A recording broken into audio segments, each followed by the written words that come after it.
another great soul, and it's an extraordinarily appropriate moment as we enter into an anticipation of the Martin Luther King celebration, the national holiday on the 17th, that we remember one of his greatest allies, one of his greatest champions, and a person who matched him in terms of stature, Abraham Joshua Heschel.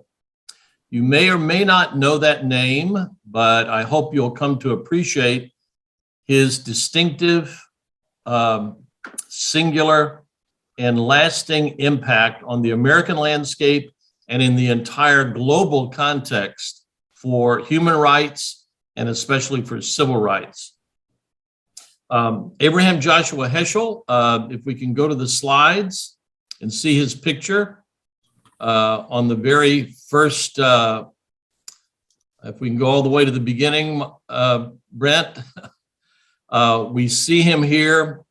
And I want you to have that lasting image. He's smiling. He's got mischievous eyes.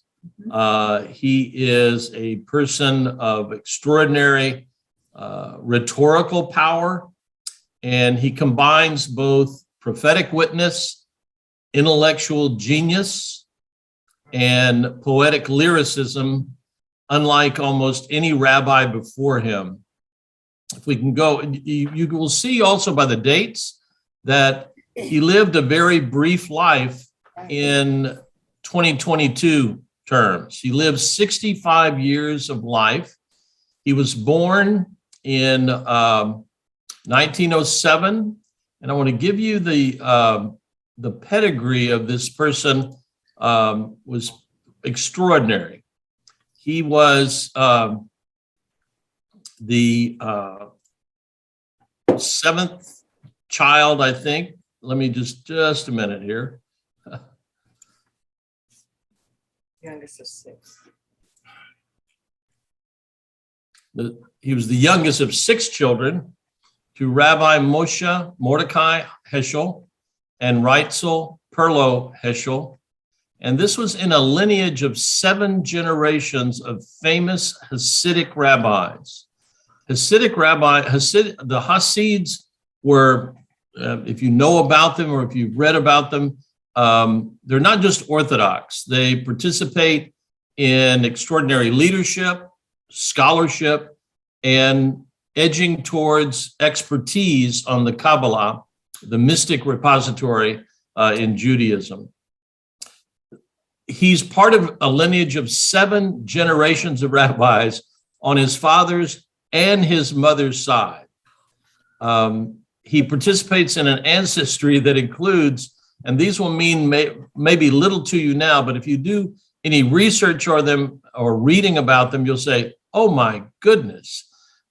His ancestors include the Novominsker Rebbe or Rabbi, Dov Ber, the Maggid of Mezerich, and the Levi Yitzhak of Berdichev. These are all extraordinary personages in Jewish religious history. It would be like saying John Smith is the grandson, the great-great-great-great-great-grandson, and has both Martin Luther and John Knox and the Apostle Paul and Pope John the 23rd in his family tree. It would be like that. That's the extent that he was respected and honored and esteemed. He was considered basically a genius by the time he was 9. He had read the Talmud backwards and front. He could participate in Torah study. He was unbelievable. He had great, prodigious capacity for learning and insight, and particularly regarding the Talmud. One thing that was of very great import is that his father died when he was a mere 9 years old. Remember, he's the youngest. He's probably played, he's got a lot of favoritism going his way, the baby of the family, and also this genius. He will successfully complete his examinations for his undergraduate degree, or his high school, basically, in 27. But he will get his doctorate 6 years later and release his first book of poems. Now, he does all this while he's witnessing the horrors of Hitler's rise to power by 33. His very first book is called The Ineffable Name of God, Man. And that has been now translated twice into English and all over the world. And I believe that many of his seminal ideas are contained in his poetry. He's ordained as a rabbi at the age of 27. In 38, he's arrested by the Nazis and deported to Poland. He teaches at Warsaw Institute for Jewish Studies. He immigrates to England. By the way, in Berlin, he was appointed as Martin Buber's successor by Martin Buber himself. Martin Buber is the popularizer of the phrase "I and thou," a great philosopher and theologian of his own right. In his own right, he will immigrate to the United States in 1940, becoming the associate professor of philosophy and rabbinics in Cincinnati at Union College, Hebrew Union College. 5 years later, he will become the professor of Jewish ethics and mysticism at JTS in New York City, which is kind of the Harvard of conservative Judaism. There's three main expressions of Judaism in the United States: Orthodox, conservative, Reform. There's also a restorationist movement in Judaism in the United States, but he participates in the conservative and or Orthodox expressions of Judaism in New York City. While he is at Cincinnati, his sister Esther is killed in a German bombing. His mother is murdered by the Nazis. His sisters Gittel and Deborah die in Nazi concentration camps. Just let that kind of sink in. It is impossible for me to understand or even try to fathom the depth of his grief over those losses. But he does endure them. He does perdure. He does prevail. He will marry a woman who's a concert pianist, Sylvia Strauss, in Los Angeles, California, in 1946. In 1956, about 5.5 years later, his daughter, their daughter, Susanna Heschel, will be born. And by the way, she becomes, and you'll see her on the clip that we will play, I think, she will become a great, great scholar herself and the editor of one of his best books, in my opinion, one of the best books. She teaches in Brown University and professor of Jewish studies and also an expert on anti-Semitism.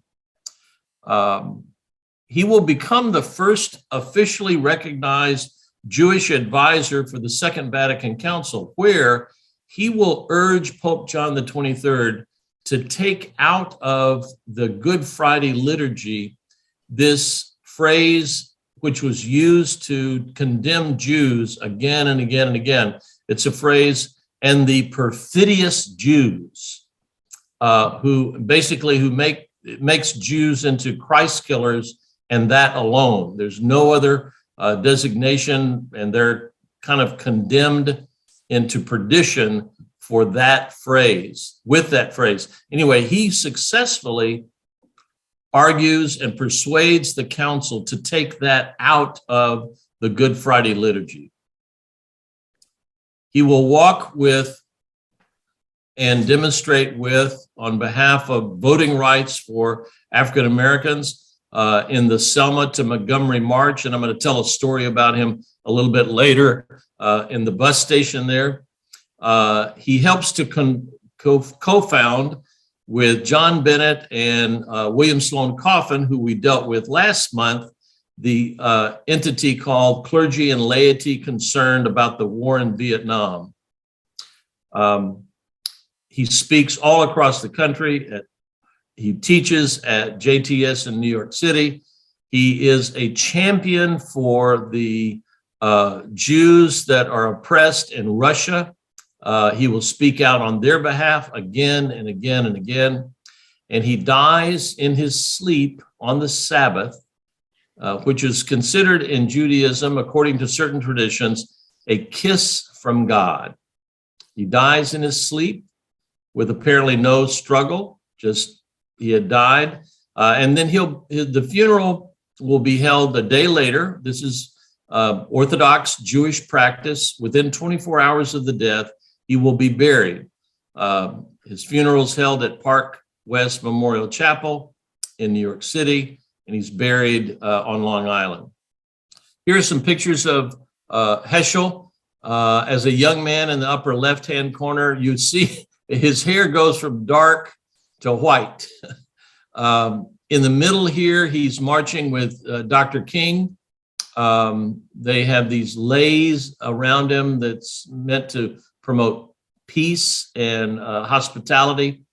The small picture in the middle on the left is him conferring with one of the cardinals at the Second Vatican Council. The picture in the lower left is King marching with a bunch of Jewish rabbis as they are, the Jewish community is in solidarity with King's movement for peace and justice. Then these are pictures of his family. Sylvia, the silver-headed woman there, Sylvia Heschel, and then his daughter in younger years, Susanna Heschel. I think she's in college here. She has not ascended to the heights of her scholarly reputation just yet. The picture in I guess it's blue at the bottom, kind of toward the right, is a picture that was taken during a recording with Carl Stern during the very last 10 days of his life. He did this recording with Carl Stern, and I have a link to that interview. It's really wonderful.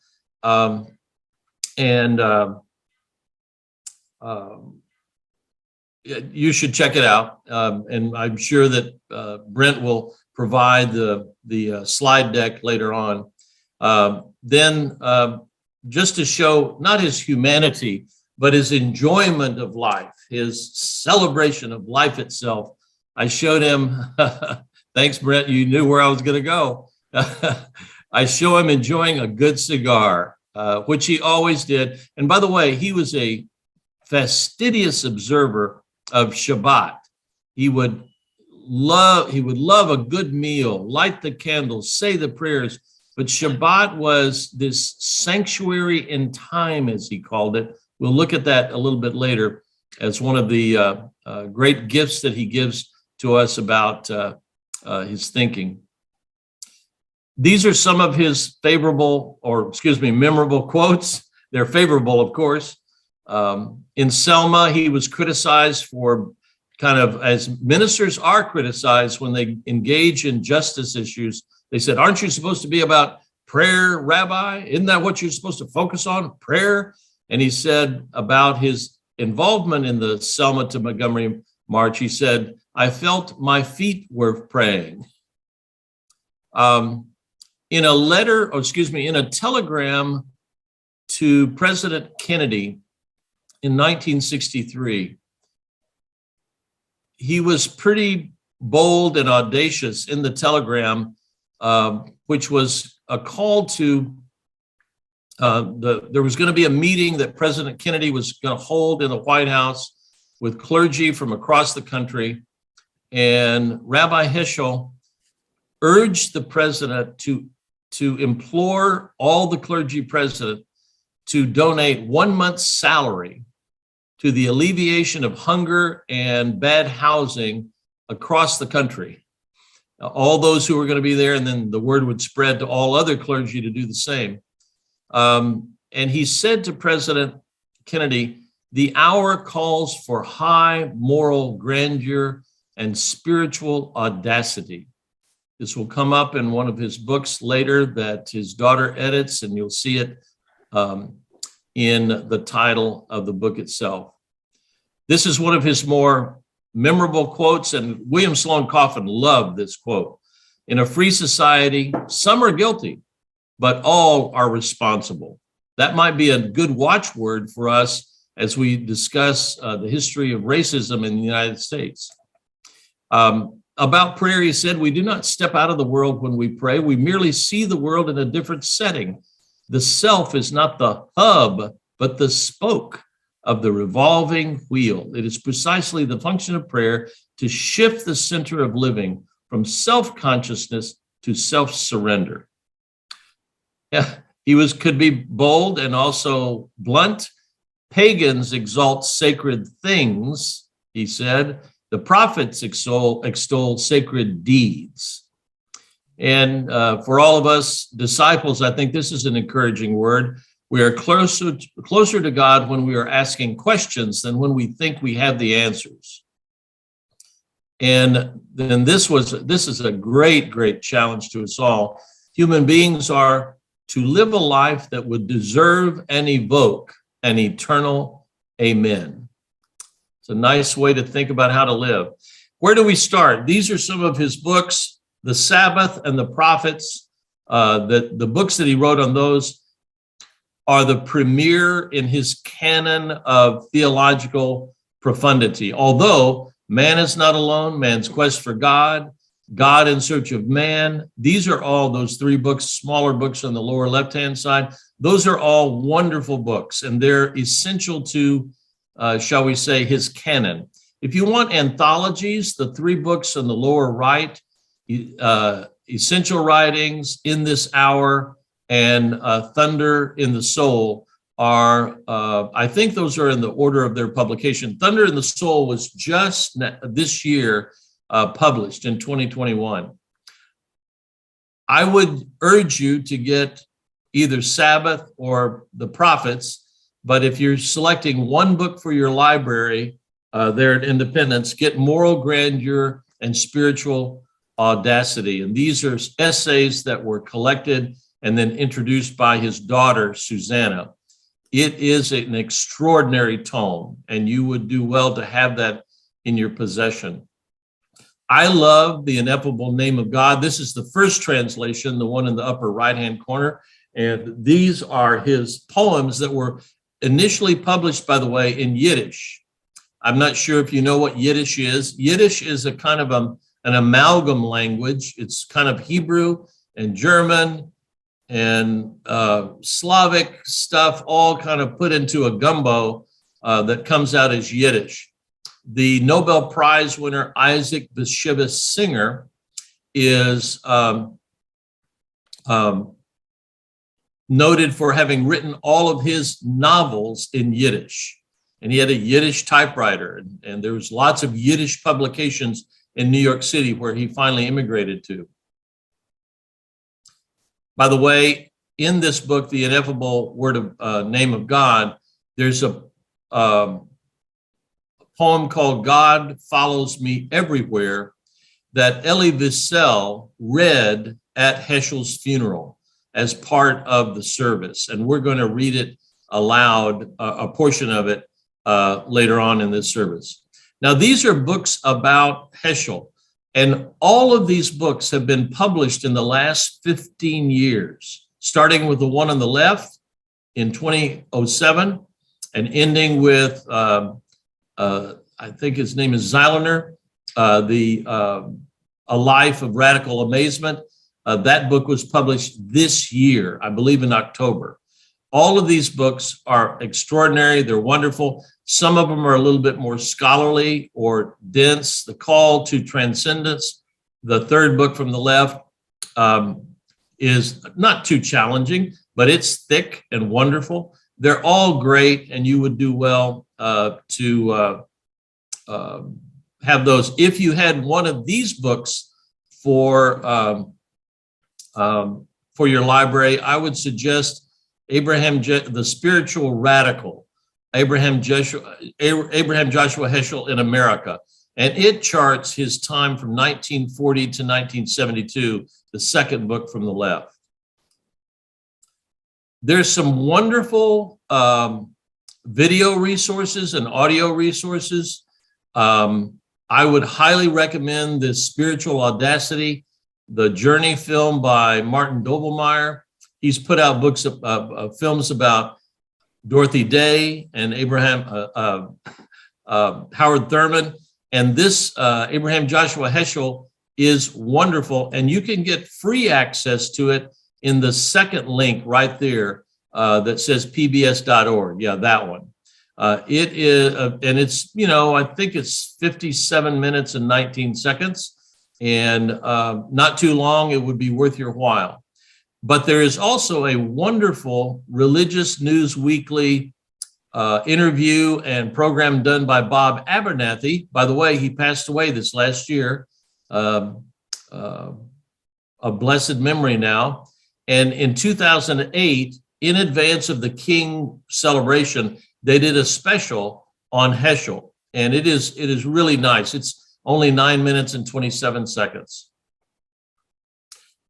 For those of you who remember Rabbi Shmuley Yanklowitz, he was part of the Kehalith synagogue here in Kansas City. He now lives in Arizona, and he has a special interview with Abraham Joshua Heschel's daughter, Susanna, and it's only 9 minutes and 55 seconds, and you would do well to watch that as well. Rabbi Shmuley embodies a lot of the joy of Heschel. He's very ambitious, very forward-thinking, and a great rabbi there in Arizona, but he used to be right here in Kansas City. Next slide. There's some other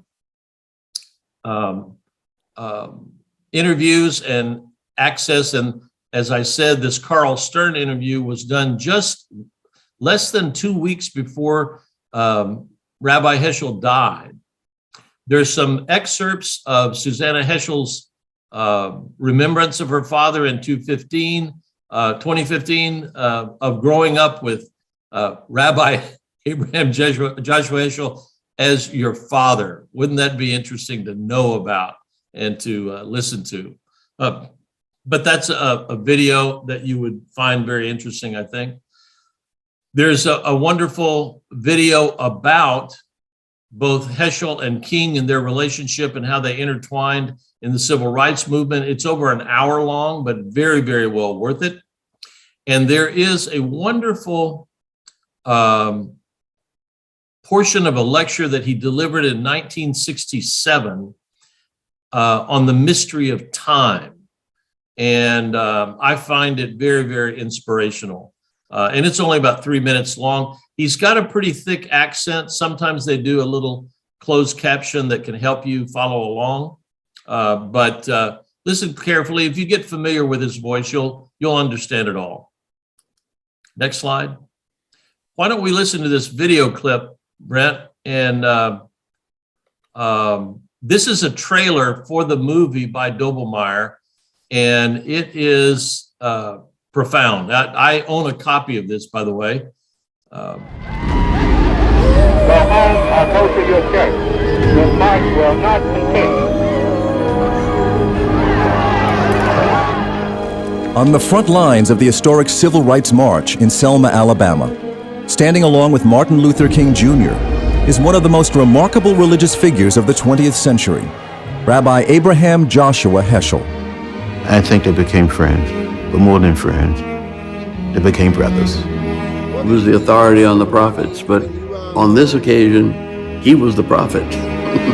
Abraham Heschel is plucked from the fire of the Holocaust that will take the life of his mother and sisters, and in 1940, he arrives in America. And he's already come out of this magnificent dynasty of rabbis that go back for centuries. He's part of a dynastic royalty. He lived in excruciating ways with the reality that as the world and the family he grew up in was destroyed in Europe, most of the world was in fact indifferent. Remember, in a free society, some are guilty, but all are responsible. Over the next 3 decades, Heschel fights indifference through his vision of a God who seeks to partner with humanity. To be in real connection to God was to be in awe and radical amazement at the universe that God had created. And his love for the prophets of the Hebrew Bible who dare speak truth to power. And Heschel taught that each of us has a choice to make. What side of history do we ultimately want to land on? He was kind of a theological Hemingway. He wrote in short, pithy aphorisms of enormous power. Heschel plays a pivotal role in reshaping the contentious relationship between Catholics and Jews. But I also have to remind them that my being Jewish is so sacred to me that I am ready to die for it. And he risks being in the forefront of the protests against what he believes is an immoral war in Vietnam. My father was attacked for so many of the public positions that he took. My father wouldn't be quiet.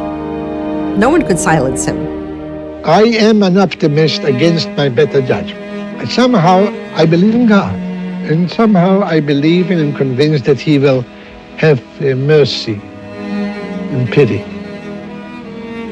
more than we deserve.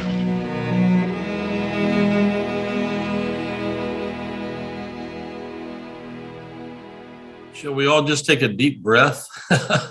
I know that I'm very close to this material and you may not be as touched as I am, but whenever he opens his mouth and to understand how consistent he was in challenging, by the way, he challenged Jewish congregations left and right, and many synagogues in America, I don't know if I could say all, but many synagogues in America will have a portrait of Abraham Joshua Heschel somewhere on the walls of their facility. But that was not the case in the 1960s and 1970s. They would probably have run him out of those places. But now he's revered, he's venerated, and so much respected. So I just wanted to, how do we measure his greatness? And this is my statement that in the 20th century, few religious figures in Judaism loomed larger or had a greater impact than Heschel. In his brief 65 years of life spent on 2 continents, he combined the knowledge of a genius intellectual with the passion of a prophet and the lyricism of a poet. His is a monumental legacy of magisterial importance. And the things that are important about him, his greatness, scholarly work on the Hebrew prophets alone, his passion for and sensitive engagement with interfaith dialogue, reveling in the joys and challenges of Hasidic mysticism, descriptions of authentic worship, his emphasis on the hallowing of the Sabbath, and social activism on behalf of human rights for all people. Let me tell you a story about his, and also his sense of humor and his way of disarming conflict. I love how he used the word pity in that last quote, that video that you saw. We don't have a lot of people, we don't hear them use that word from time to time, but that's a word that registers with a lot of people. And he was always eager to connect with people and to disarm their enmity toward him. In Selma, after the march was completed, he went back to, I think it was the bus station, it may have been the train station, but there was a breakfast area there, a restaurant, and he went over and he looked like a Jewish rabbi. He looked like, a kind of a prophet. He had his skull cap on, and I don't think he had his tallis on, but he was obviously not from Alabama. And he went over and asked if they were serving breakfast, and they said, "Well, not to you. Look at you. You're Santa Claus. Look, here comes Santa Claus." And he asked for breakfast. They said, "No." And he said very calmly, "Do you have some water?" The waitress or the maitre d' or whatever it was said, "Yes." "Do you have some eggs?" "Yes."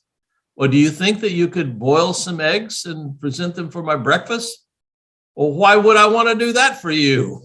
"Well, because I've done you a favor." "Well, what favor have I done for you?" "Well, I proved to you that Santa Claus exists." So he had, and by the way, she laughed and then she served him breakfast. So he had a great sense of humor about him. He had an untiring, unflagging devotion to things that were important. I think maybe, to my knowledge, I do not remember him reading any of this, but that he had lost everything in terms of family, mother, sisters, a country. He never went back, by the way, never went back to Berlin. It had destroyed his family, and Nazi Germany had destroyed his people there, and he never went back. But yet, he was tireless in getting the message out about increasing, to get a lot more of heaven into this world during our earthly lives. Next slide.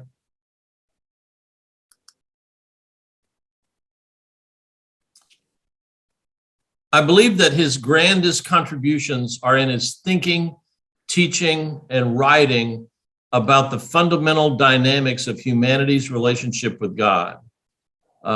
He says this is a quote of his: "All of life is holy and every human being is precious." He believed that God importunes humanity to be representative of God's presence in the world. In other words, we have a task because we are made in the image of God. We're presenting God day in, day out, all the time to everybody that we meet. He believed that faith begins in reverential awe.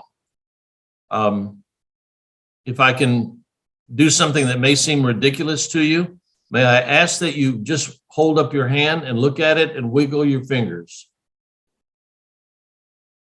Liz, I don't see you doing that. Can you believe that we human beings have this capacity? It can hold a toothbrush for our oral health. It can paint the Mona Lisa. It can write, The Sound and the Fury. It can write Beloved, as Toni Morrison did. It can caress a cheek of a baby that needs some soothing. It can hold a hand in solidarity. It can welcome somebody into the church. All of that with this opposable thumb. This is one of the marks of humanity, that we have this opposable thumb. But look at all the magnificent things a hand can do. So then say that phrase to yourself: faith begins in reverential awe of what God has wrought in our very hand. Prayer, he believed, is constituted by practice and devotion to an unwavering principle, and he lived this out daily. Just to be is a blessing, just to live is holy.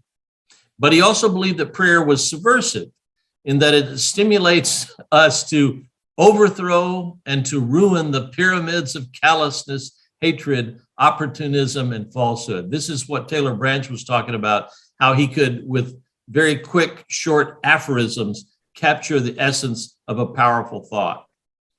He believed that the Sabbath is a sanctuary in time by which we become attuned to holiness in time, to the mystery of creation. Next slide. These are some summary estimations of who Heschel was. Reinhold Niebuhr, who tapped Heschel. Let me back up. Reinhold Niebuhr is one of at least the two most important theologians that ever drew breath in the 20th century. I would say Howard Thurman is the other one. Paul Tillich would be a close third, but Reinhold Niebuhr is of American soil. He tapped Heschel to give the eulogy at his funeral. And he said, an authoritative voice, this was Heschel. Heschel is not only an authoritative voice in the Jewish community, but also in the religious life of America. Robert Seltzer called him a prophet's prophet. And then Susanna Heschel says this beautiful statement: "I'm still amazed by my father's courage after losing his family in the war to fall in love, marry, and have a child. I must add, he was never depressed, never moody or withdrawn or melancholy. Our family home was filled with laughter, jokes, and playfulness. Despair is forbidden, he used to say. God is everywhere and never gives us a task without also giving us the strength to carry it out. And here I'd like us to recite this prayer that Elie Wiesel, it's a poem actually, I call it a found prayer. And Elie Wiesel, the great Nobel laureate who wrote so powerfully about the Holocaust, most specifically in a book called Night, read this at Heschel's funeral. And I'll start to read, you join in, please.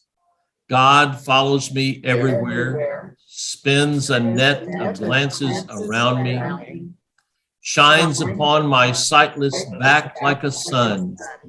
God follows me like a forest everywhere. My lips, always amazed, are truly numb, dumb, like a child who blunders upon an ancient holy place. God follows me like a shiver everywhere. My desire is for rest.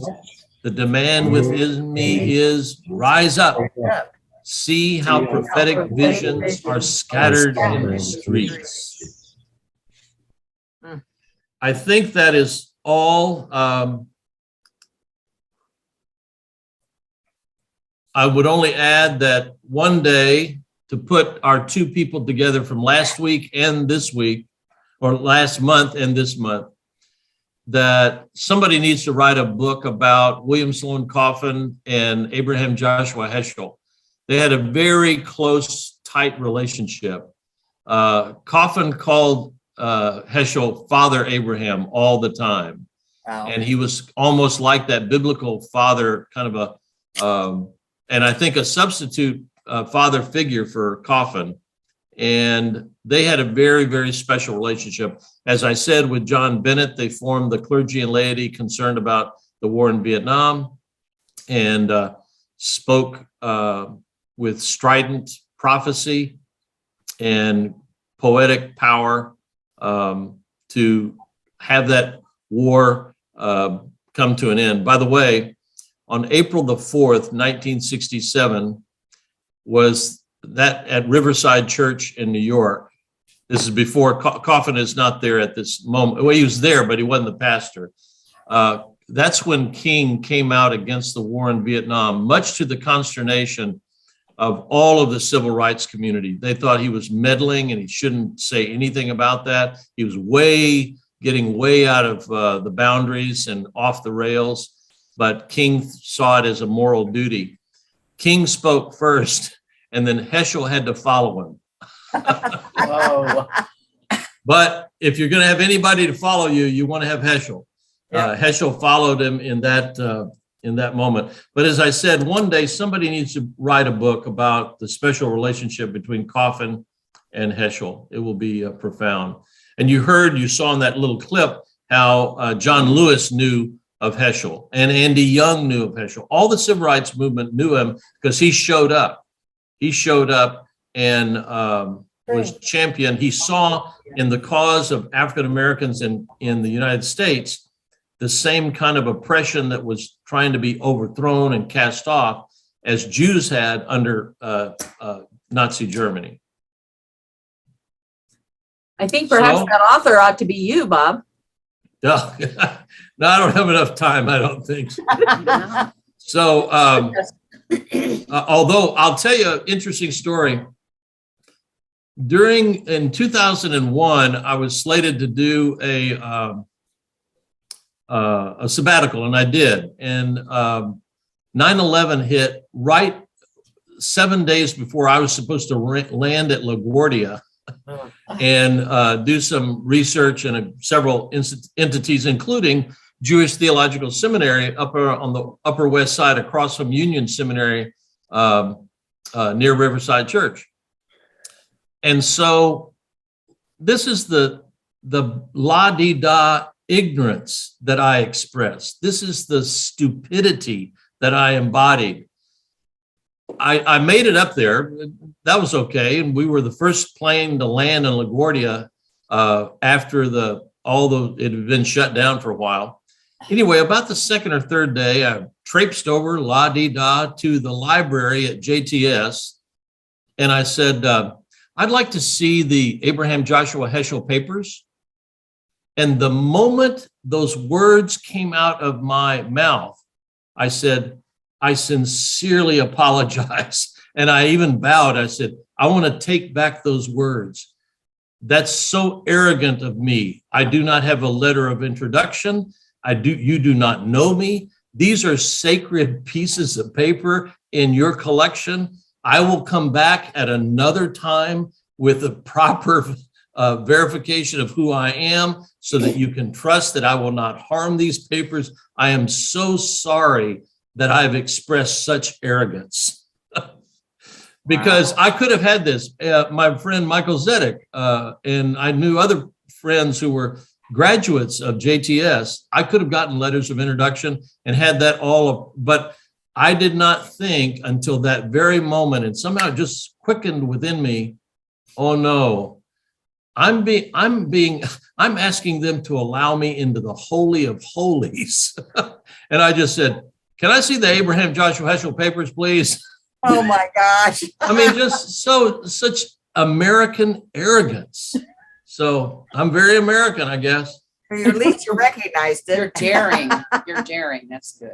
But Well, did you get to see him, Bob? Not yet, but I intend to this year. And this year I intend to. I'm going to go see them the same time that I go to Buck O'Neill's induction in Cooperstown. Oh, There you cool. go. Yay.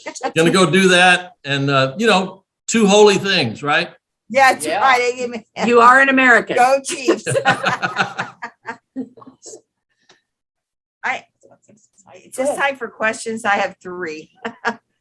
Number 1, is there his quotes are so powerful and get you right in the gut. And is there a place where you can just find his quotes without? Yes, going- I will tell you, and I hate to say this because I don't want you to cheat too much, but you can try this. But if you promise, if you go here and you look at those quotes, that you'll buy one of the books that's referenced in that, okay? I will. All you have to do is Abraham Joshua Heschel, comma, Wikipedia. It has one of the most extensive listing of quotes. It's very unusual. I don't know who put it in there, but one of his acolytes or devotees or champions has listed quote after quote after quote. Wow. It's tremendously thick. Lovely. My other question was, what do you mean when you talk about Hasidic mysticism? Do you know? Well, the Hasids were a group of Orthodox Jews that were led by a guy named the Bel Shem Tov. Bel Shem Tov, I think it means the name of God. The Bel Shem Tov was a whacked out genius mystic. I mean, he was just extraordinary. You can buy books about him and books that gather together his quotes. And Heschel he knew the Bel Shem Tov backwards and forwards. He knew the Talmud backwards and forwards, which is a collection of sayings and arguments and treatises that has been codified and gathered together over time. And he knew all of that. Heschel participates because of his lineage. I think he feels an affinity with and for the Bel Shem Tov. This is an aside, doesn't relate to anything, but it makes for a good poem. It'd be a hard poem to write, but this would be a good poem. I've often wondered, Rumi is in the 13th century, and the Bel Shem Tov, I think, is in the 15th century. Okay. But if they could have met, what would they have done? Rumi is the one that is associated with the whirling dervishes that spin the Sufi mystic Muslims, okay? And that's that sect, if you will, of Islam. And Rumi is to Islam as the Bel Shem Tov was to Judaism. Okay. And I wondered, what if they met? What would have happened? And you know the answer, they would have danced. They just would have danced. The whirling dervishes in Sufism hold one hand up to heaven and one hand down to earth and whirl. If you see them whirl, you can get it on YouTube. You can see videos of this left and right. That's a prayer practice. That's not just dancing for entertainment. They're praying so as to connect the divine with the earthly. Gotcha. And the Bel Shem Tov in Judaism, the Hasidic Jews were marked with great joyous celebrations, especially at weddings and especially after the birth of children. Oh my God. I mean, it would be a feast, lots of food, lots of drinking, lots of singing, lots of dancing. And they reveled in life.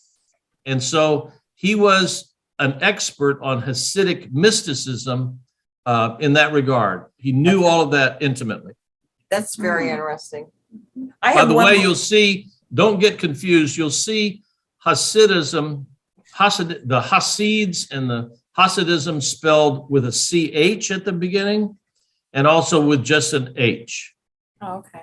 So don't be, they're the same thing, but they're spelled, those are variant spellings. Are they the ones that wear the little curls down? Those are just Orthodox Jews. Oh, okay. Okay. And the Hasids are Orthodox.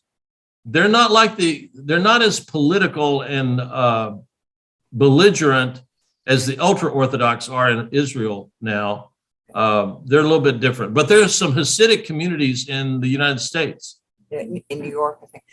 I don't want to take anybody else's time, but my only other question was, I think it said in 1934 he was arrested by Hitler and sent back to Poland. I don't know where he was because that's where he came from. Warsaw. Warsaw. Okay, so then he left. How did he get away? Yeah. Is it because he left before it's got really bad? Yeah, yeah. Okay. He's arrested and and instead of killing him, they just deport him in and it's in 38 actually. 38. Was that like in a October. hand of God over him? In 38, he's deported. Part of this is political. I mean, he was a big shot. I mean, okay. I mean, he is understood to be very important. Had they publicly killed him or made him vanish, that would cause an uprising, say, in some part of Poland or part of Germany. But you know, I don't know the ins and outs of that, about how did he escape the death camps? How did he escape the concentration camps? It was just not opportune at that time for Germany to do it. I mean, I think the hand of God. Could be. His hand on his shoulder and said, "Go, my well, son." and you know, there's two people that came from Germany that impacted the United States in magnificent ways. Dietrich Bonhoeffer, by the way, and he ended up in New York at Union Seminary, interning in a Black church in Harlem. And then he goes back to Germany to be with his people. And then Heschel's people are all killed after, you know, when he's immigrating to the United States. Those two people, there's a bunch of other people. Elie Wiesel immigrated out from under Nazism in Germany. Thank you. By the way, do you know the word, the novels by Chaim Potok?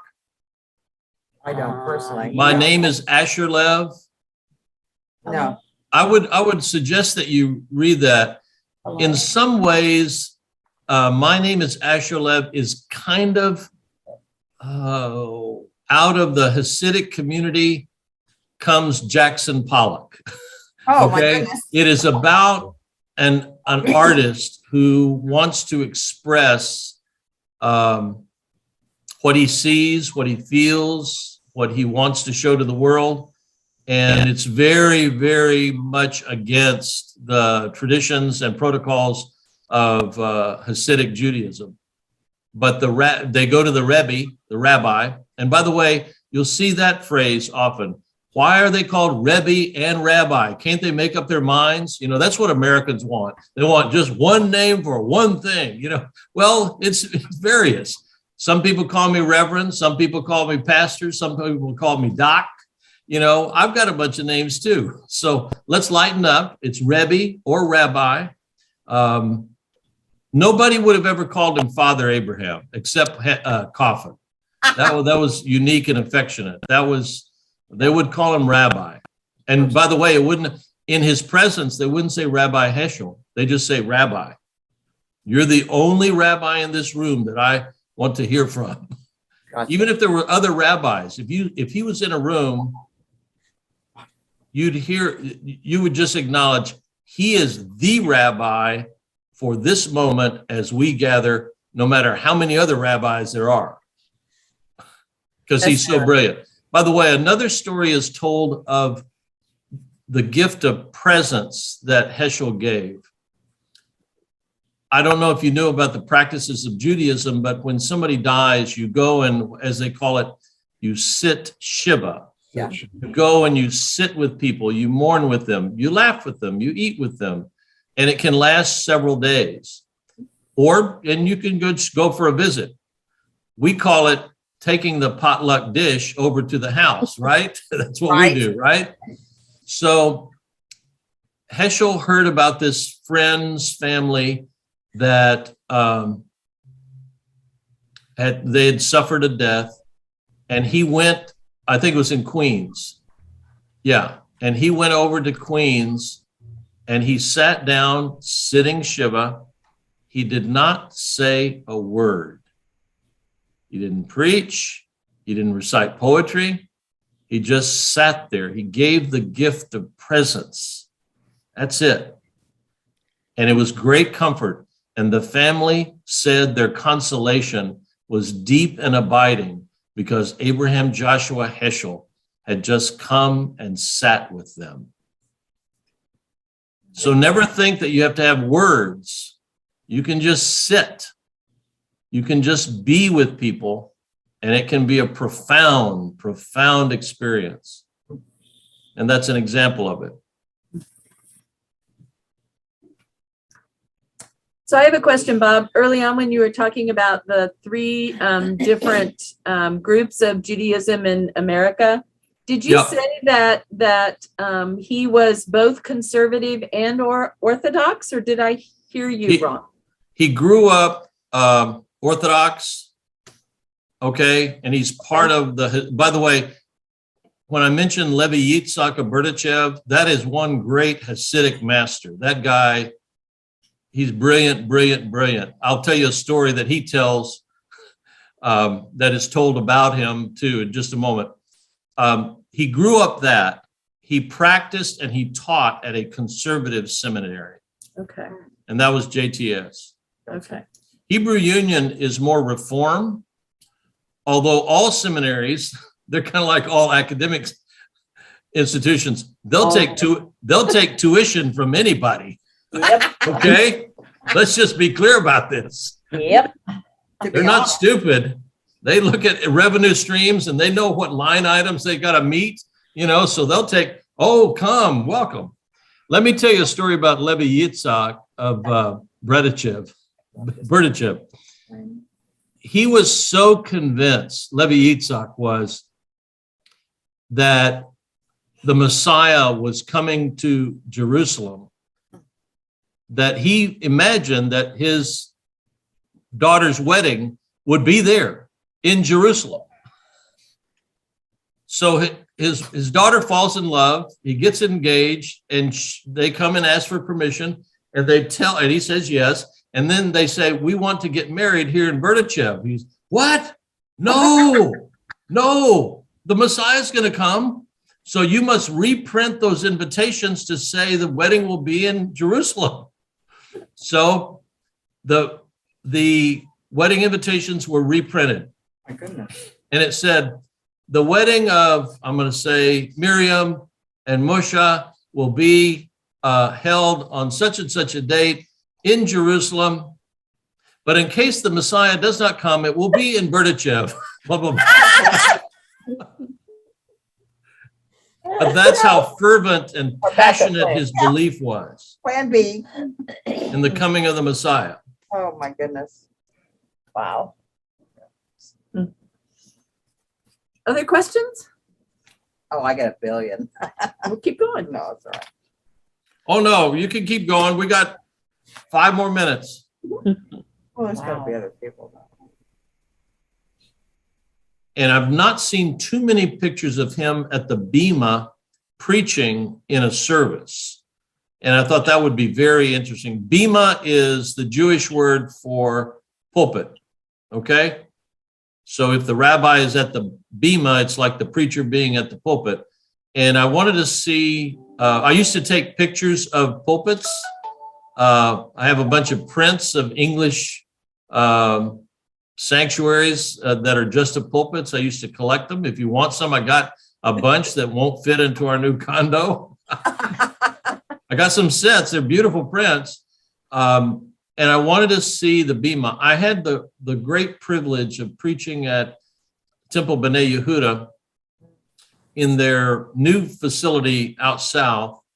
And they arranged it so that the pulpit I was preaching at was the pulpit that was over at Linwood at their old site. Yeah. Why was that important? When our church burned down in 1939, the rabbi there at B'nai Yehuda, Rabbi Meyerberg, invited our pastor, Burris Jenkins, to have our services there on Sunday. He said, "We're not using it on Sunday. You may." And so our church did. And that was the pulpit that Burris Jenkins preached at. And I wanted to touch it. And I did. And I preached from that pulpit that day. So I have a kind of love affair with pulpits. So how many of you been to the Holocaust Memorial in Washington, D.C.? Anybody? I would recommend that you go there. And there's one room where a whole village was basically kind of incinerated. Yeah. And it's real tall. It's like almost 2 stories tall. It has all these pictures, like you were talking about, that were saved. Somehow they were saved. But these were all people that were murdered and killed by the Nazis. This entire village. And it just shows you the impact and the ramifications of that kind of evil. Lord, we thank you again for this opportunity to come together with all of our varying levels of understanding and knowledge. And we appreciate Bob Hill being willing to lead us and to continue to expand our knowledge and our understanding of what has gone ahead of us and what is there as a challenge for us to continue in our lives as Christians. We ask that as we leave these walls, that we continue to reflect on what we have heard today and continue to integrate it into our understanding of what it means to stand up for what we truly believe. And we ask this in the name of your Son, Jesus Christ. Amen. Amen.